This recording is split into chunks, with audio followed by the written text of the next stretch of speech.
پہلا سوال ہے، کیا گالی دینا گستاخوں کو اللہ اور اس کے رسول اور صحابہ کی سنت ہے؟ بعض علماء بڑے وثوق سے یہ دعویٰ کرتے ہیں کہ گستاخوں کو گالی دینا ثواب ہے بلکہ سنت ہے۔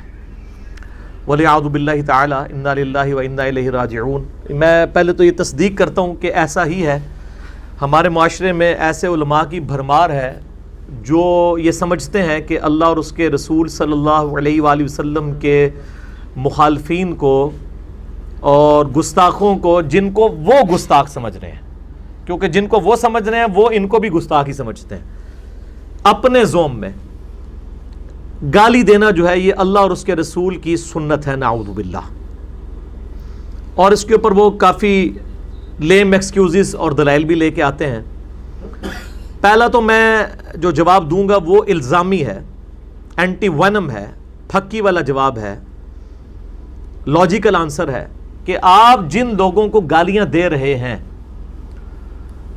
وہ اور ان کے بزرگ آپ اور آپ کے بزرگوں کو گستاخ اور مشرک سمجھتے ہیں، تو پھر جب وہ آپ کو اور آپ کے بزرگوں کو گالیاں دیتے ہیں پھر آپ کو برا نہیں لگنا چاہیے، کیونکہ آپ نے خود ہی ایک ڈاکٹرائن بنائی ہے نا کہ گستاخوں کو گالیاں دی جا سکتی ہیں، پھر آپ کو غصہ کیوں آتا ہے؟ اس وقت نہیں آپ کو خیال آتا؟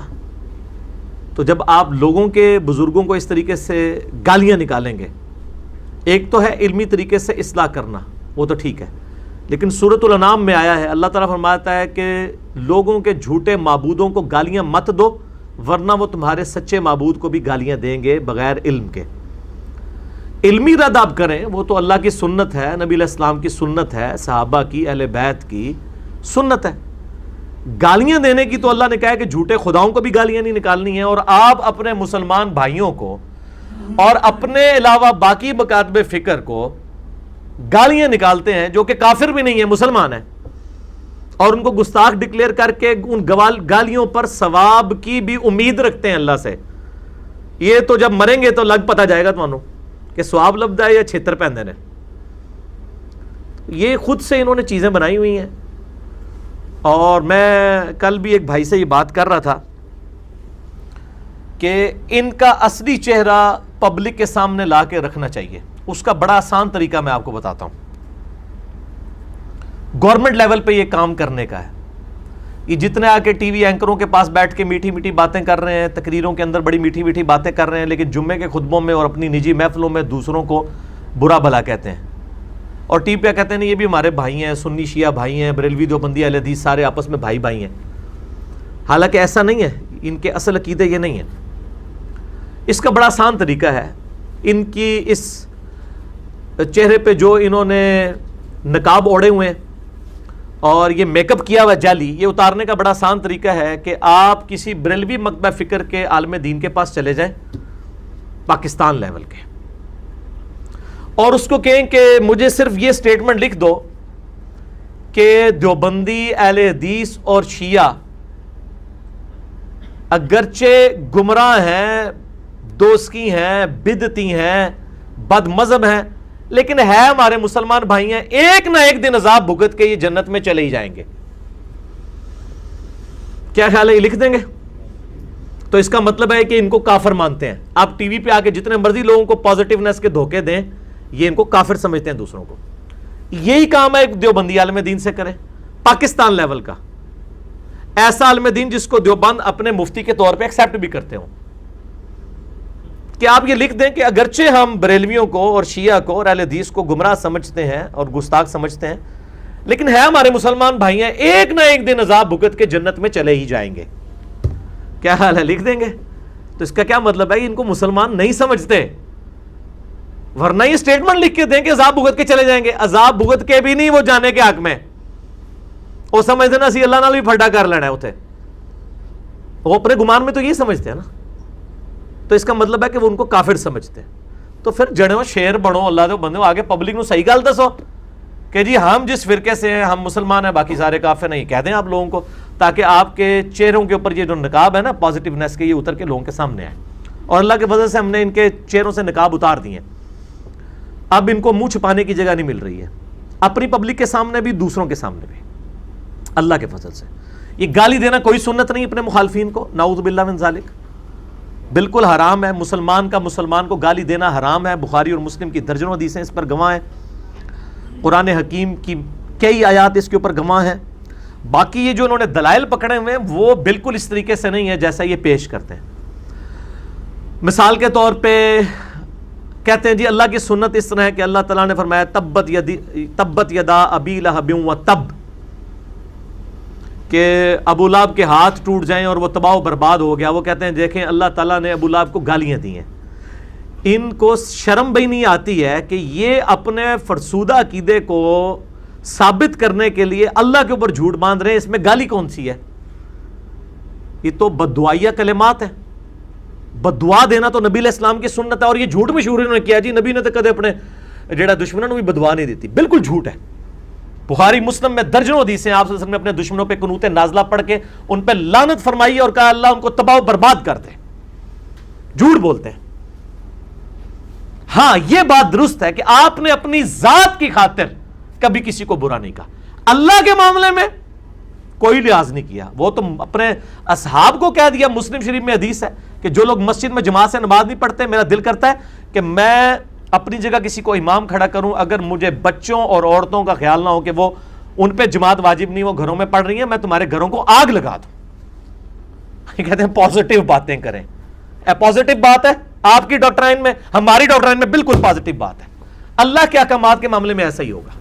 بخاری مسلم دونوں میں حدیث ہے. ایک فاطمہ نامی عورت نے چوری کی، اس کی چوری کی شکایت نبی علیہ السلام کو، اس کی سفارش کی گئی کہ اس کو چھوڑ دیا جائے، یہ ذرا اعلیٰ خاندان سے ہے. آپ علیہ السلام ممبر پہ چڑھے اور آپ نے فرمایا حمد و صلات کے بعد کہ تم سے اگلی قومیں اسی لیے برباد ہوئیں کہ ان کے اشرافیہ کے لیے اور قوانین ہوتے تھے اور غریب لوگوں کے لیے اور ہوتے تھے. اللہ کی قسم میری بیٹی فاطمہ بھی چوری کرتی، میں اس کے بھی ہاتھ کٹوا دیتا. ٹھیک ہے، اللہ کے معاملے میں مجھے سفارش کرتے ہو. نبی علیہ السلام سخت ناراض ہوئے. اللہ کے معاملات کے اندر کوئی ایسا مسئلہ نہیں ہے، وہ اسٹرکٹلی اپلائی ہوں گے. ان تمام چیزوں کے باوجود نبی علیہ السلام نے کبھی گالی نہیں دی ہے، نہ اللہ نے کبھی. تو یہ تبت یدا ابی لہب و تب میں تو بددعا ہے، اس میں گالی کون سی ہے جی؟ کسی کو کہا جائے تیرے ہاتھ ٹوٹ جائیں گے، اس کو گالی ہے؟ ان کو اردو نہیں آتی ہے، جھوٹ بولتے ہیں. اچھا اسی طریقے سے وہ کہتے ہیں خالد ابن ولید کا باپ تھا ولید ابن مغیرہ، وہ گستاخ رسول تھا. تو قرآن پاک میں سورۃ القلم میں اس کے بارے میں آیا بعد ذالک زنیم. اللہ تعالیٰ نے فرمایا کہ یہ جو ہے اس کی اصل میں خطا ہے. اس کے خیر دو معنی کیے ہیں، علماء میں اختلاف ہے، چونکہ اکثریت اس طرف ہے لہٰذا میں اس بحث میں نہیں پڑھتا کہ اس کا معنی کیا ہے. میں انہی کا معنی مان لیتا ہوں کہ اللہ تعالیٰ نے فرمایا کہ جو یہ خالد ابن ولید کا جو باپ ہے رضی اللہ تعالیٰ عنہ، وہ تو مسلمان ہو گئے تھے، ان کا باپ ولید بن مغیرہ، اس کی اصل میں خطا ہے، یعنی یہ آؤٹ آف ویڈ لاک پیدا ہوا ہے، یہ حلالی نہیں ہے. تو اس لیے آپ دیکھتے ہیں نا وہ گالیاں دے رہے ہوتے ہیں، وہ کہتا نہیں گستاخ رسول تے ہوندہ ہی رامی ہے. یہ سٹیٹمنٹ ان کی غلط ہے. ان کو کہنا چاہیے کہ گستاخ رسول اگر ساڑھے فرقے دا ہوئے گا تو وہ حلالی ہوئے گا، آپ کے فرقے کا ہوگا تو نہیں بھی ہوگا تو حرامی ہوگا. یہ کہیں تو اس کا مطلب ہے ان کو نہ کوئی اللہ سے دلچسپی ہے نہ نبی علیہ السلام سے. اور ضروری نہیں ہے کہ جو گستاخ رسول ہے وہ ضروری حرامی ہوگا، نعوذ باللہ من ذالک. وہ تو اللہ نے وحی کے ذریعے بتا دیا. آج کوئی کسی کے بارے میں کلیم کر سکتا ہے، بلکہ جو شخص دوسرے کو حرامی کہہ رہا ہے نا وہ بھی اپنے بارے میں کلیم نہیں وثوق سے کر سکتا کہ وہ خود بھی حلالی ہے کہ نہیں.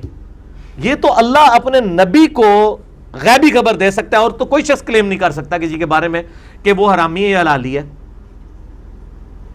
ان کا فرقہ چھوڑ دے تو وہ فرقہ چھوڑتے ہی حرامی ہو جاتا ہے، اسی وقت واپس آ جائے تو حلال ہونے کا سرٹیفکیٹ دے دیتے ہیں.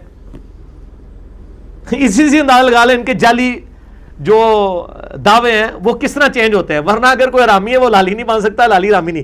لیکن آپ ان کا فرقہ چھوڑیں تو آپ حرامی ہیں، آپ فرقے واپس آ جائے پھر حلالی ہو جائیں گے. ٹھیک ہے. مسئلہ نمبر 71B، انڈیا اور پاکستان کے بزرگوں کی 19 گستاخانہ عبارات کا تحقیقی جائزہ. اس میں میں نے جو ہے نا وہ یہ ساری چیزیں گنوائی ہیں. میں نہیں کہتا ہوں کہ گستاخ رسول ہے تو وہ حرامی ضروری ہوگا، کسی کو تعویل کی غلطی بھی لگ سکتی ہے، بہرحال گستاخی کو گستاخی کہیں گے، اس کا کوئی لحاظ نہیں کریں گے. کوئی سنت نہیں ہے جی. بعد ذالک زنیم سے دلیل لینا بالکل جعلی دلیل لے رہے ہیں. اچھا اسی طریقے سے وہ کہتے ہیں کہ جی وہ مسند احمد میں حدیث ہے، نبی علیہ السلام نے فرمایا جو اپنے جہلی نسب پہ فخر کرے اس کو کہو کہ اپنے باپ کی شرمگاہ کاٹ کے اپنے منہ میں رکھ لے. تو دیکھو نبی علیہ السلام کی سنت ہے کہ جو متکبرین ہیں ان کو گالی دی جائے. ظاہر ہے یہ تو بہت بڑی گالی ہے کہ کسی کو کہا جائے کہ اپنے باپ کی شرمگاہ کاٹ کے اس کا عضو تناسل کاٹ کے اپنے منہ میں رکھ لے، لیکن یہ حدیث ہی جعلی ہے. یہ مسند احمد کی حدیث جو ہے اس میں حسن بصری مدلس ہیں اور ان سے روایت کر رہے ہیں اور سما کی تصریح نہیں ہے. میں تو اکثر لیکچرز میں یہ کوٹ کرتا ہوں، بلکہ ویڈیو میں دکھا چکا ہوں کہ یہ روایتی بالکل کمزور ہے، نبی علیہ السلام کے اوپر جھوٹ باندھا گیا. بخاری اور مسلم کی حدیث ہے. ابو سعید خدری کہتے ہیں کہ نبی علیہ السلام میں کنواری لڑکیوں سے زیادہ شرم و حیا تھی. جس میں کنواری لڑکیوں سے زیادہ شرم و حیا وہ اس طرح کی لینگویج استعمال ہی نہیں کر سکتا. پھر قرآن حکیم میں ہے وَإِنَّكَ لَعَلَىٰ خُلُقٍ عَظِيمٍ، آپ اخلاق کے بلند ترین درجے پر ہیں.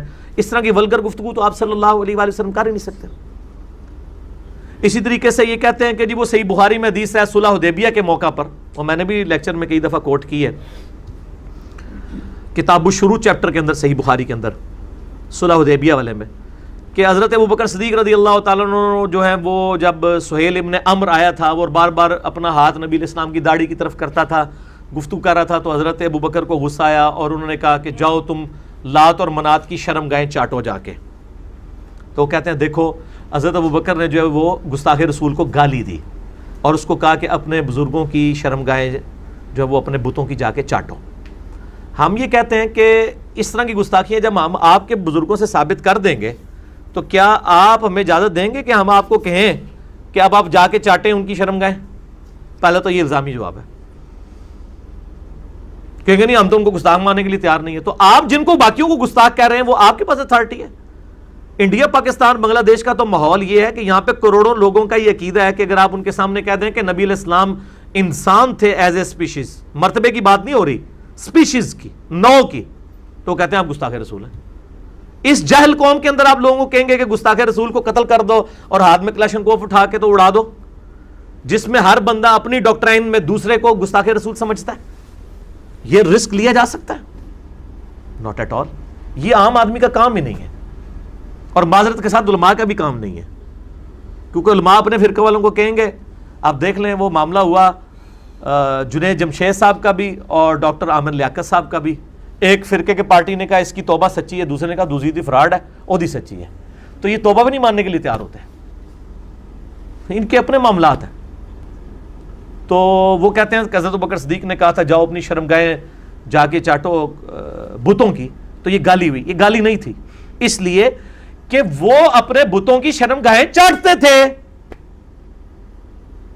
جیسے اگر ایک قبر کے پجاری انڈیا پاکستان کے کسی بندے کو میں کہوں کہ جا فلاں دربار کی مٹی کھا جڑا تیرا کام ہے، تو وہ کھاتے ہیں. یہ گالی کہاں سے ہوئی؟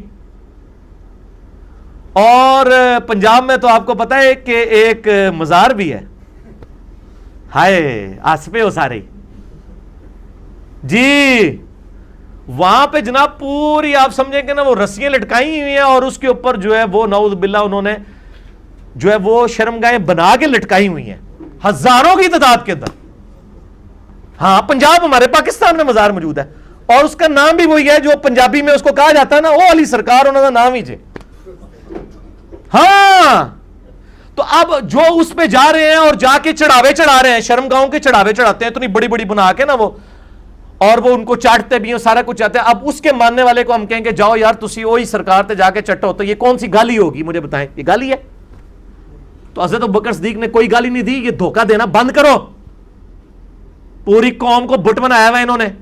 پوری دنیا میں کیا امیج جا رہا ہے اس امت کا اور اس پاکستانی قوم کا کہ چند لوگوں نے جو ہے یہاں پہ پوری قوم کو جرمال بنایا ہوا ہے، لوگوں کے اوپر گستاخ رسول اور مشرک اور یہ فتوے لگا رہے ہیں. علماء کی تعداد آٹے میں نمک بھی نہیں ہے جنہوں نے پوری قوم کو لڑوا دیا ہوا ہے.